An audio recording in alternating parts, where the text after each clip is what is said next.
Baik, selamat malam. Yang saya hormati Ibu Ima selaku dosen pengampu mata kuliah metode numerik. Di sini saya Theodorus Magzakna Vanugroho dengan NIM 2021 024 003 akan sedikit menjelaskan perbedaan antara skrip yang ada di buku metode numerik dengan judul regresi linier yang saya bandingkan dengan yang ada di skrip Python. Baik, kurang lebih sebetulnya penyelesaian regresi linear ini tidak hanya menggunakan script Python saja, tapi juga bisa dilakukan di metode menggunakan software MATLAB. Tapi untuk yang di buku ini menggunakan yaitu Fortran, di mana perbedaan antara buku dan script di sini yaitu Fortran pada yang di buku itu memerlukan deklarasi ukuran matriks secara kaku di awal menggunakan perintah atau dimension X 40 dan Y 30. Artinya kapasitas data dibatasi maksimal 40 untuk X dan 30 untuk Y. Jika ada data lebih, maka program itu tidak akan berjalan atau crash. Tapi untuk yang di Python sendiri, menyesuaikan ukuran memori secara otomatis sesuai dengan jumlah data yang dibaca tanpa perlu membatasi ukurannya di awal. Lalu Fortran sendiri yang ada di buku menggunakan perintah D0 yang dipasangkan dengan nomor label baris di sini yaitu 10, dan I-nya 1 dan N yang diakhiri dengan 10. Stok ini sangat bergantung pada penomoran baris manual. Tetapi kalau untuk yang di Python sendiri menggunakan blok identitas atau jarak spasi yang jauh lebih bersih dan modern seperti for, i, in, ranger, tidak perlu lagi menulis nomor label atau baris. Lalu Fortran sendiri yang di buku itu pemformatan teks dan angka dipisah menggunakan perintah format pada baris berbeda. Contoh 101 format I2 2F8 2F8.2. Kode F8 atau 2 berarti angka desimal dicetak dengan lebar 8 karakter dan 2 angka di belakang koma. Lalu untuk yang di Python sendiri yaitu format teks langsung disatukan di dalam string menggunakan fitur fstring yang jauh lebih intuitif. Contohnya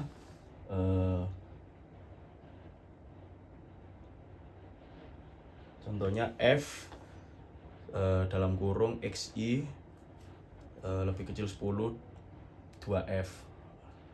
Lalu secara garis besar untuk yang di Fortran di buku dan script yang ada di Python, memang untuk scriptnya lebih banyak di Python langkah-langkahnya, tetapi untuk beberapa lebih memudahkan karena seperti tadi yang disampaikan tidak ada batas.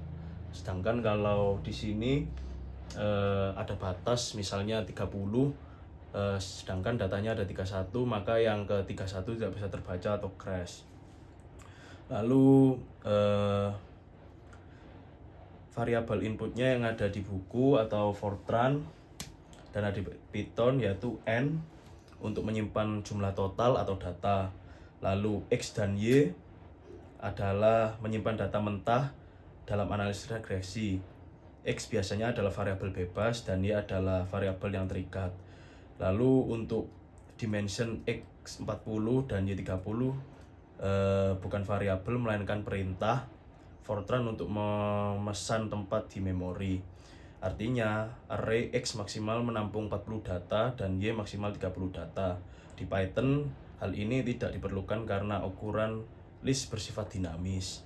Lalu variabel perulangan I, variabel perhitungan digunakan dalam perulangan D0 atau for saat membaca data, mengalihkan data dan menjumlahkan data dari indeks pertama sampai data ke N. Lalu yang L, variabel L perhitungan yang digunakan pada perulangan bagian bawah untuk menghitung nilai selisih. Lalu ada XY, menyimpan hasil perkalian antara data X ke Y dan Y ke Y. X2 menyimpan hasil kuadrat dari data X ke Y pada baris data tertentu. Lalu untuk sum X menyimpan total penjumlahan dari seluruh data X. Sum Y juga sama, menyimpan total penjumlahan dari seluruh data Y. Lalu XR, rata-rata dari variabel X diambil dari sum X dibagi N. Lalu untuk YR, rata-rata dari variabel Y diambil dari sum Y dibagi N. Lalu untuk B, gradien atau koefisien kemiringan,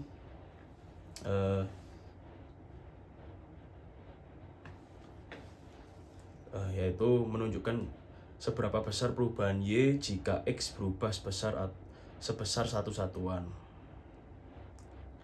Sekian video yang bisa saya sampaikan, perbedaan antara skrip yang ada di buku Bambang Triatmojo atau Fortran dan skrip yang ada di Google Colaboratory atau Python. Jadi semua mempunyai plus dan minusnya.